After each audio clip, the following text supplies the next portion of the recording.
The Fifth Voyage of Sinbad the Sailor. Not even all that I had gone through could make me contented with a quiet life. I soon wearied of its pleasures and longed for change and adventure. Therefore I set out once more. But this time in a ship of my own, which I built and fitted out at the nearest seaport. I wished to be able to call at whatever port I chose, taking my own time, but as I did not intend carrying enough goods for a full cargo, I invited several merchants of different nations to join me. We set sail with the first favorable wind, and after a long voyage upon the open seas, we landed upon an unknown island which proved to be uninhabited. We determined, however, to explore it, but had not gone far when we found a roc's egg, as large as the one I had seen before, and evidently very nearly hatched, for the beak of the young bird had already pierced the shell.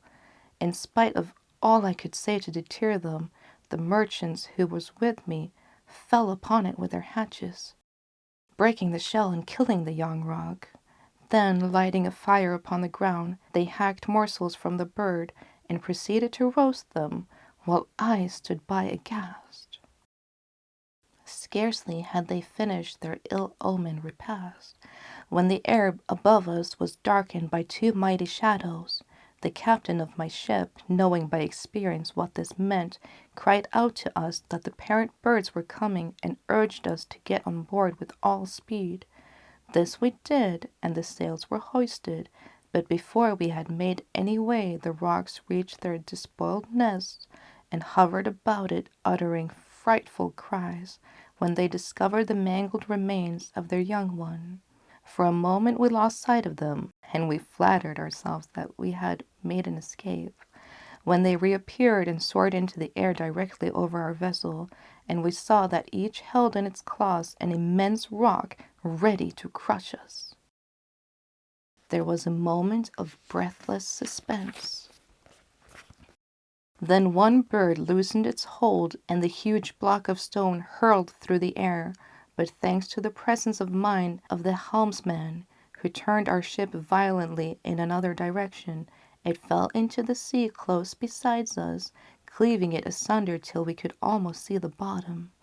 We had hardly time to draw breath of relief before the other roc fell with a mighty crash right in the midst of our luckless vessel, crushing it into pieces.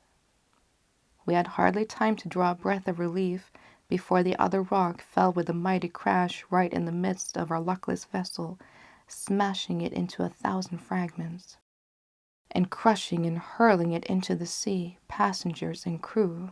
I myself went down with the rest, but had the good fortune to rise unhurt, and by holding on to a piece of driftwood with one hand and swimming with the other, I kept myself afloat and was presently washed up by the tide on an island.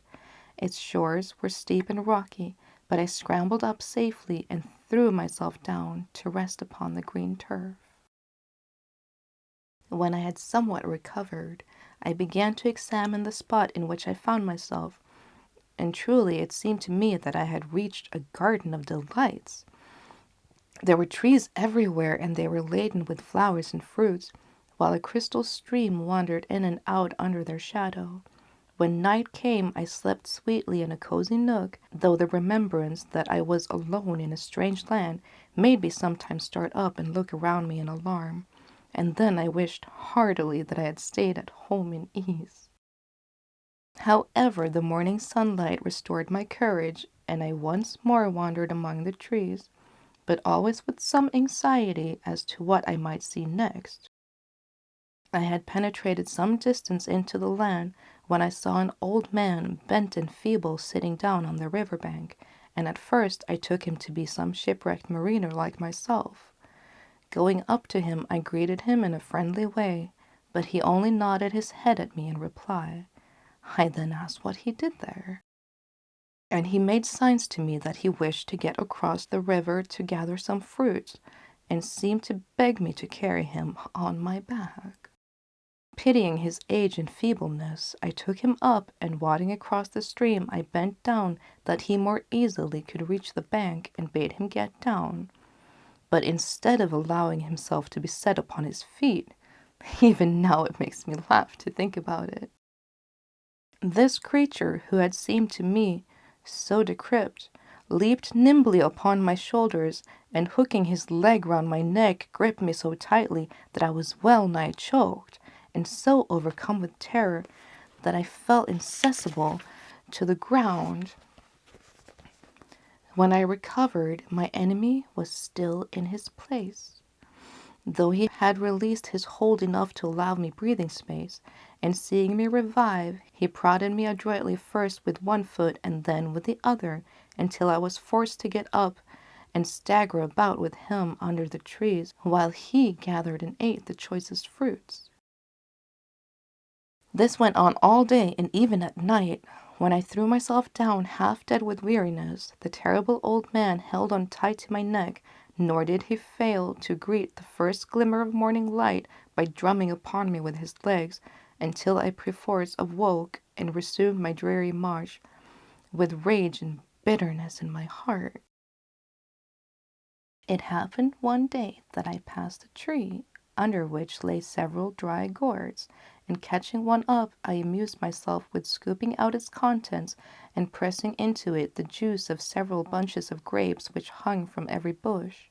When it was full, I left it propped in the fork of a tree, and a few days later, carrying the hateful old man that way, I snatched at my gourd as I passed it, and had the satisfaction of a draught of excellent wine, so good and refreshing that I even forgot my detestable burden, and began to sing and caper.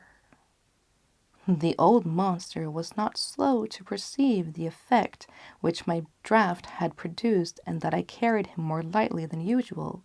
So he stretched out his skinny hands, and seizing the gourd, first tasted its contents cautiously, then drained them to the very last drop. The wine was strong, and the gourd capacious, so he also began to sing after a fashion, and soon I had the delight of feeling the iron grip of his goblin legs unclasp, and with one vigorous effect I threw him to the ground, from which he never moved again. I was so rejoiced to have at last got rid of this uncanny old man that I ran leaping and bounding down to the seashore, where, by the greatest good luck, I met with some mariners who had anchored off the island to enjoy the delicious fruits and to renew their supply of water. They heard the story of my escape with amazement, saying, "You fell into the hands of the old man of the sea, and it is a mercy that he did not strangle you, as he has done everyone else upon whose shoulder he has managed to perch himself. This island is well known for the scene of his evil deeds, and no merchant or sailor who lands upon it cares to stray far away from his comrades." After we had talked for a while, they took me back with them on board their ship, where the captain received me kindly, and we soon set sail, and after several days reached a large and prosperous-looking town where all the houses were built of stone. Here we anchored, and one of the merchants, who had been very friendly to me on the way, took me ashore with him and showed me a lodging set apart for strange merchants.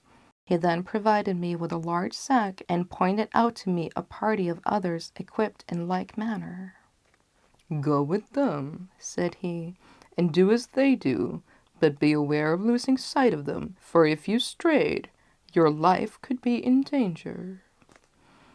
With that he supplied me with provisions, and bade me farewell, and I set out with my new companions.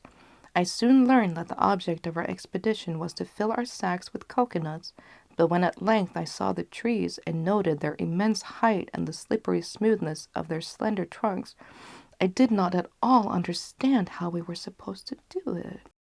The crowns of the cocoa palms were all alive with monkeys, big and little, which skipped from one to the other with surprising agility, seeming to be curious about us and disturbed at our presence, and I was at first surprised when my companions, after collecting stones, began to throw them at the lively creatures, which seemed to me quite harmless.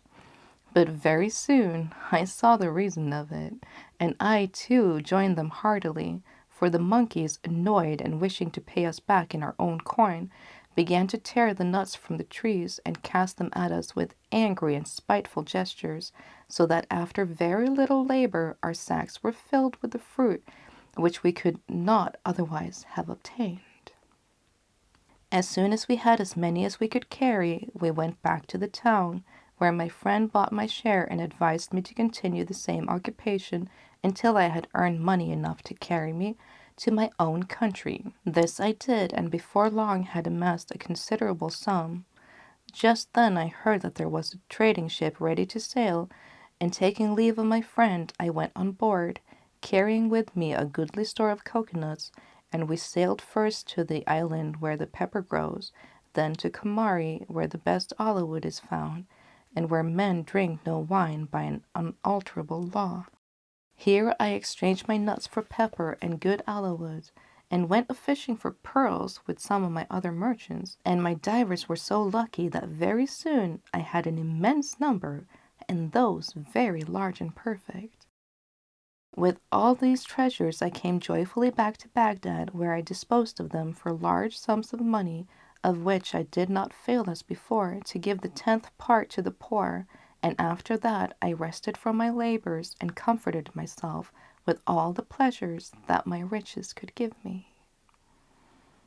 Having thus ended his story, Sinbad ordered that 100 sequins should be given to Hindbad, and the guests then withdrew. But after the next day's feast, he began the account of the 6th voyage as follows. The end of that voyage. Hope to see you next time for something completely different. Have some good weeks till then. Bye.